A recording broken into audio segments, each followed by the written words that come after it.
Hello everyone, welcome to adventure classes.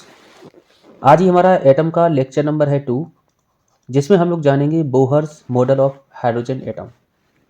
तो पिछले वाले लेक्चर में हम लोगों ने देखा रदरफोर्ड के मॉडल के बारे में, उसके ड्रॉबैक कौन कौन से थे और जो उसके ड्रॉबैक हैं उनको दूर किसने किया। तो अगला मॉडल हमारा है Bohr model of the hydrogen atom. इसमें हम लोग पढ़ेंगे कि जो ऑर्बिट है, ऑर्बिट की रेडियस कितनी होती है, उसके लिए टाइम पीरियड कितना होगा इलेक्ट्रॉन के रिवॉल्विंग का। इलेक्ट्रॉन जब हमारे ऑर्बिट में घूमते हैं तो उसकी वेलोसिटी कितनी है, इन सब के बारे में बात करेंगे। यहाँ से एक दो सवाल परीक्षा में जरूर पूछे जाते हैं, चाहे वो वेलोसिटी से संबंधित हो, चाहे वो रेडियस से हो, चाहे वो फिर हमारा टाइम पीरियड से क्यों ना हो। तो चलिए स्टार्ट करते हैं बिना किसी देरी के। अगर आप लोगों ने पिछला लेक्चर नहीं देखा हमारा तो उसको भी जाके एक बार देख लें, जिससे आपके पुराने कंसेप्ट क्लियर हो जाएं। ठीक है, तो चलिए स्टार्ट करते हैं। Bohr model of hydrogen atom.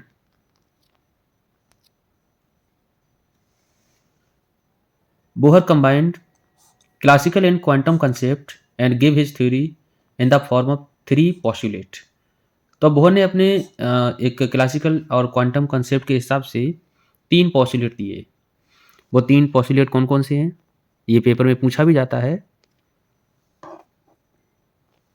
तो पहला पॉस्टुलेट है कि इलेक्ट्रॉन जितने भी होंगे वो रिवॉल्व होंगे एक सर्टेन स्टेबल ऑर्बिट में,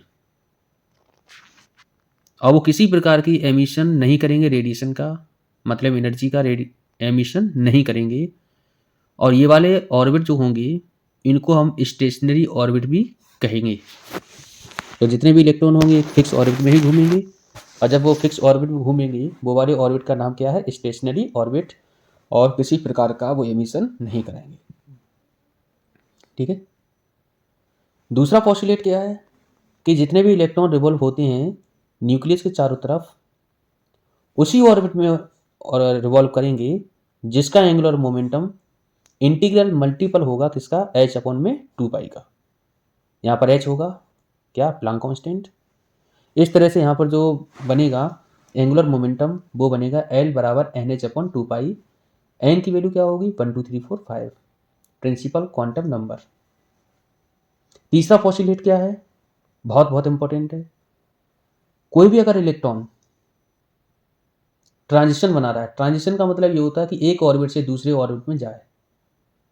ठीक है, non radiating orbit to another of lower energy.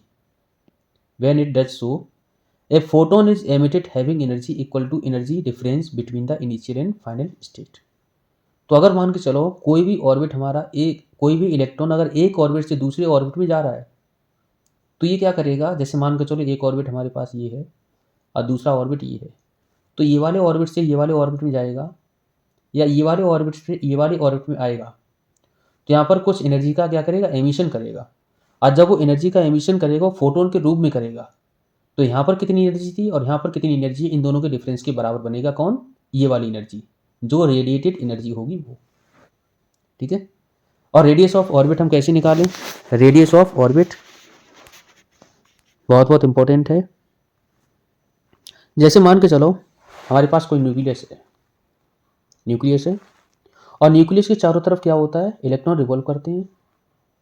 ठीक है, इसके ऊपर हमने चार्ज मान लिया कितना, प्लस का ZE। ठीक, यहाँ से लेके यहाँ तक का जो रेडियस है वो हमने मान लिया R,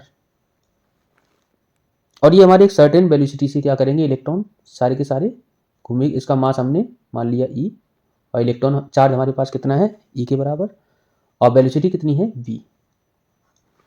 तो यहाँ पर हमारे दो फोर्स काम करेंगे। एक फोर्स तुम्हारा होगा कौन सा, इलेक्ट्रिक फोर्स, और दूसरा होगा तुम्हारा सेंट्रीपिटल फोर्स, और दोनों फोर्स हमारे क्या हो जाएंगे, बराबर हो जाएंगे। तो यहाँ से अगर देखें कि जो FE है वो तुम्हारा FC के इक्वल हुआ।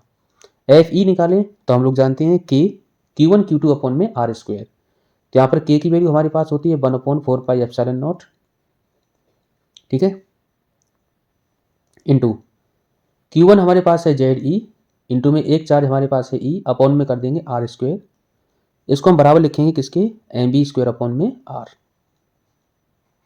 ठीक है, यहाँ से अगर देखें हम तो लिख सकते हैं MB स्क्वायर अपॉन R, एक R से एक R खत्म कर देंगे।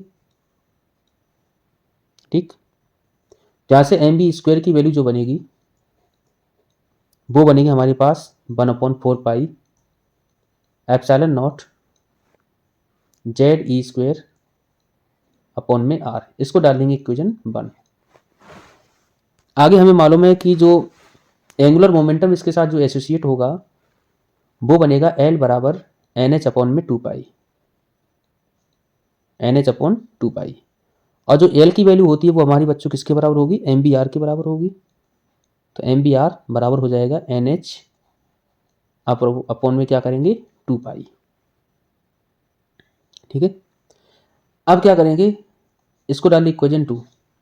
अब यहाँ पर जो इक्वेशन 2 हमारी जो है इसका हम करेंगे स्क्वायर और भाग कर देंगे 1 वाले से। तो हमारी इक्वेशन क्या बनेगी, देखो यहाँ से दूसरी वाली इक्वेशन को हम क्या करेंगे, स्क्वायर करेंगे। तो यहाँ से हो जाएगा M square B square R square upon में, यहाँ से कर देंगे एम बी स्क्वायर, ठीक है, बराबर क्या बनेगा N square H square.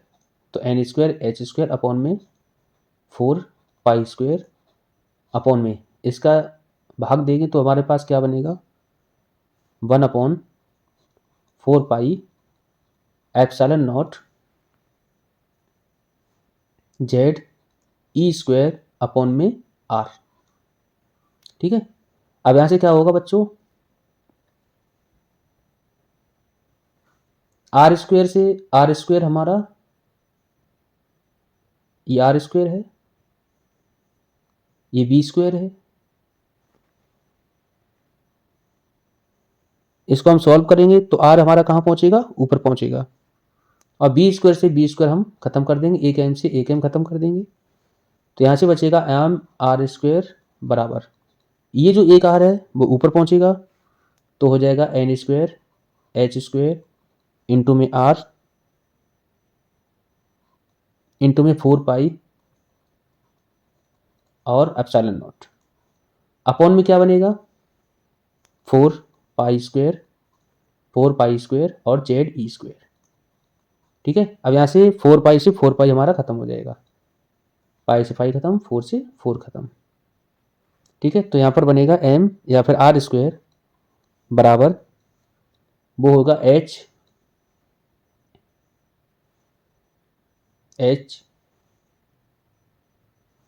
Square epsilon not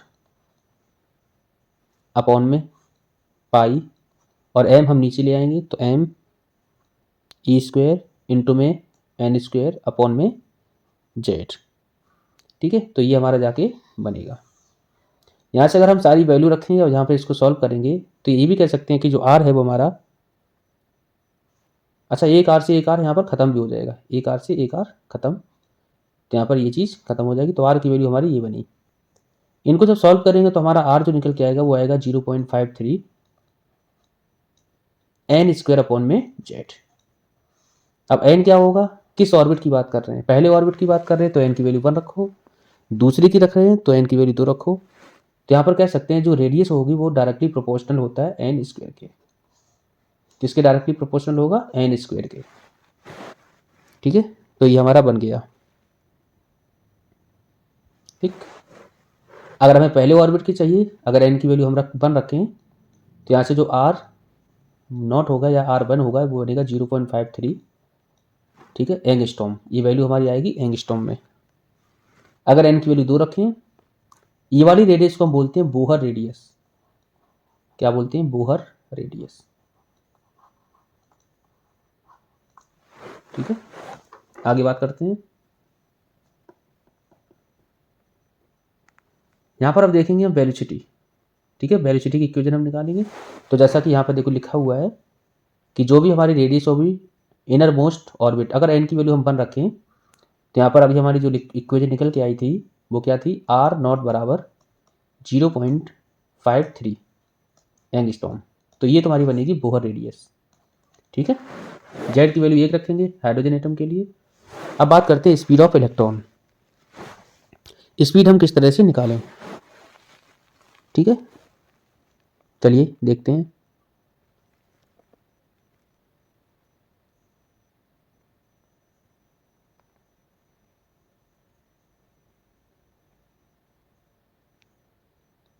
जो हमारी आर की वैल्यू आई है वो वाली वैल्यू हम कहाँ रखेंगे, जैसे हमारे पास एक था एम बी आर बराबर एन एच अपॉन में 2 पाई, एन एच अपॉन 2 पाई, और आर की वैल्यू हम निकाल चुके हैं कितनी, आर बराबर हमारे पास आया था H square epsilon naught upon में पाई एम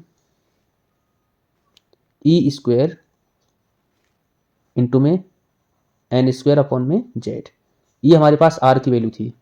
अब ये आर की वैल्यू हम यहाँ रखेंगे तो बनेगा एम इंटू में B into H square epsilon naught upon में लिखेंगे क्या, pi M E square N square upon में जेड बराबर हो जाएगा एन एच अपॉन में 2 पाई। अब देखो पाई से पाई खत्म, एक एन से एक एन खत्म हो जाएगा और एक एच से एक एच खत्म हो जाएगा। हमें क्या निकालना है, वेलोसिटी। ठीक है, वेलोसिटी निकालनी है, तो एम से एम भी खत्म हो गया, तो वी जो है वो किसके बराबर होगा, बी बराबर बनेगा तुम्हारा ई स्क्वायर ऊपर पहुंचेगा तो ई स्क्वायर अपॉन में ई स्क्वायर, अच्छा ई अपॉन इंटू में जेड और है, ठीक है, ई स्क्वायर और ये हमारा 2 और है 2, तो 2 कर दो, एच हमारा नीचे आएगा तो एच बी, तो यहाँ पर क्या होगा, जेड ऊपर पहुंचा, ई स्क्वायर ऊपर पहुंचा, 2h नीचे आया और यहाँ पर एक होगा एप्सिलॉन नॉट। ठीक है, और अपॉन में क्या बचेगा, एन, एक एन ये वाला नीचे पहुंचेगा तो जेड अपॉन में एन। तो ये हमारा एक फॉर्मूला बना किसके लिए, स्पीड के लिए। तो यहाँ पर जो स्पीड होती है वो इन्वर्सली होती है किसके, एन के। सही है, ध्यान रखना स्पीड जो है वो एन के इन्वर्सली होती है।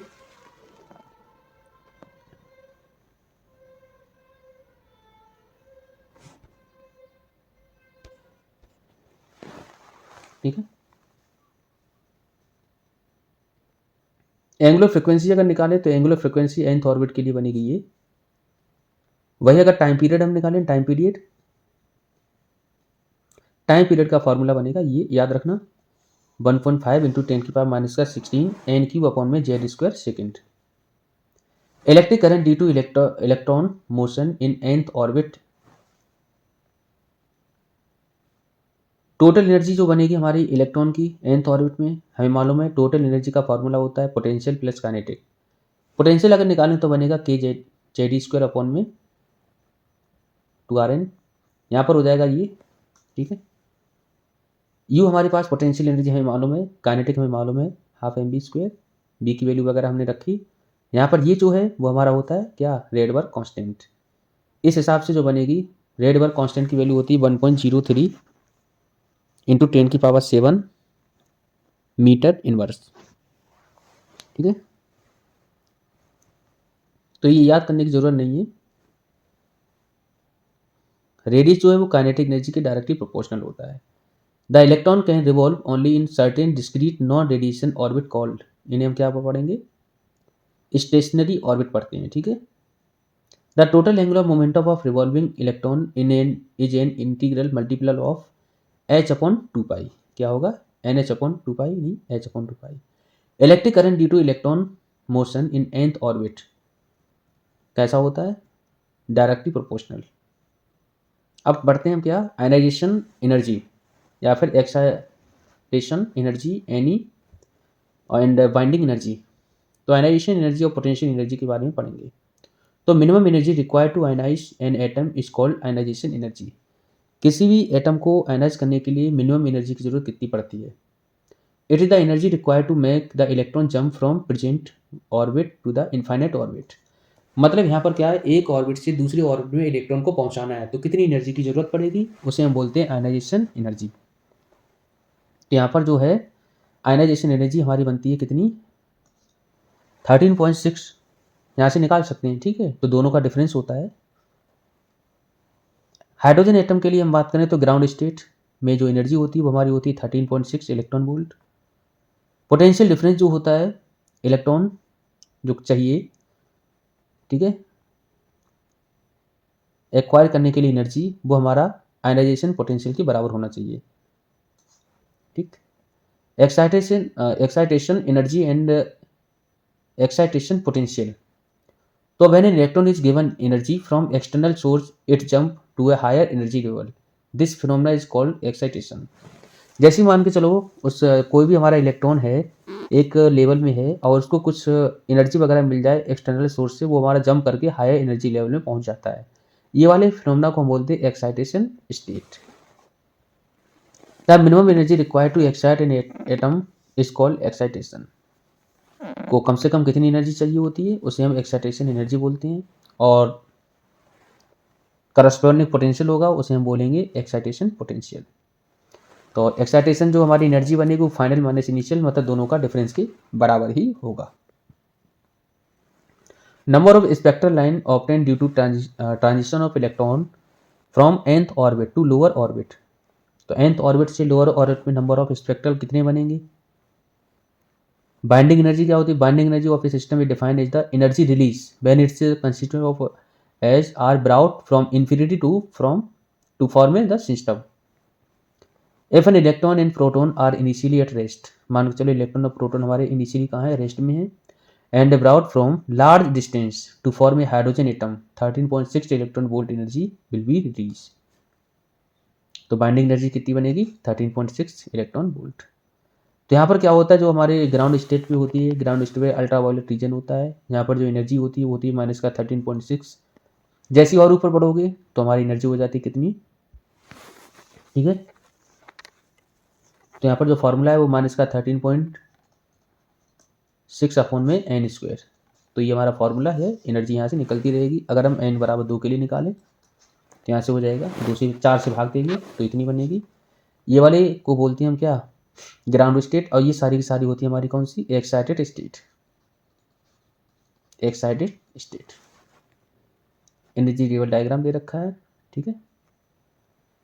And hydrogen atom excitation energy to excite electron from ground state to first excited state will be -3.4 -13.6। मतलब इसको अगर जोड़ें तो 10.2 का डिफरेंट आ रहा है। तो एक्साइटेड स्टेट ग्राउंड स्टेट के बीच में कितने का डिफरेंस है, 12.2 का। और ग्राउंड स्टेट और सेकेंड एक्साइटेड स्टेट के बीच में कितने का है, 12.9 का।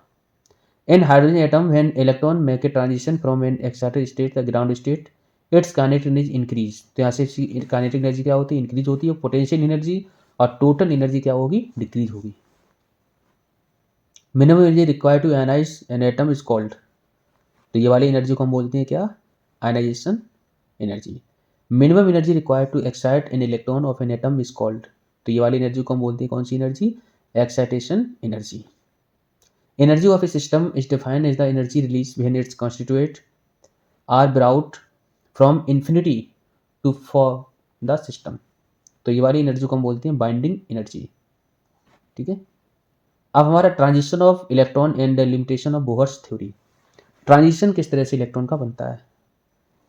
तो जैसे मान के चलो हमारे इलेक्ट्रॉन है, कोई भी ट्रांजिशन को फॉर्म कर रहा है, बना रहा है हाई एनर्जी लेवल से N2 से, और जिसमें एनर्जी हमारे पास कितनी है E2 है, to a lower energy level N1 जिसके पास एनर्जी कितनी E1, और जो फ्रिक्वेंसी है वो कितनी है न्यू। तो एनर्जी ऑफ एमिटेड रेडिएशन कितना बनेगा, E2 - E1 बराबर, ये चीज़ हम पढ़ चुके थे। यहाँ से जो जनरल फार्मूला है वो बनेगा हमारा माइनस का 13.6 Z square 1/n1 square minus का 1/nt स्क्वायर, ठीक है। इसको हम सॉल्व कर लेंगे। ये जो हमारी है वो किसके बराबर होगा, फ्रिक्वेंसी के बराबर, ठीक है। तो यहाँ पर जब भी हमारा कोई इलेक्ट्रॉन हाई एनर्जी से लोअर में जाएगा तो ये वाला कहाँ जा रहा है, यहाँ जा रहा है। तो एनर्जी क्या करेगा, रिलीज करेगा, क्योंकि यहाँ पर एनर्जी क्या होगी, कम होगी, यहाँ पर ज़्यादा है। तो रेडिएशन निकालेगा h न्यू के बराबर होगा। डिफरेंस कितना आएगा, h new. Frequency of emitted radiation जो है h न्यू वो हमारा बनेगा कितने के बराबर, डेल्टा E बराबर होगा h न्यू, न्यू बराबर होगा डेल्टा E अपॉन में h, E2 - E1 अपॉन में h, तो हो जाएगा RC Z square 1/n1 square minus 1/n2 square, ठीक है। इस हिसाब से क्या बनेगा, जो न्यू है वो हमारा 1/λ के बराबर है, R जेड स्क्वायर। इस तरह से ये फार्मूला हमारा बन के तैयार हो जाएगा। ये वाला फार्मूला को हम याद रखेंगे, 1/λ 1/n1 square minus 1/n2 square. Limitation क्या है?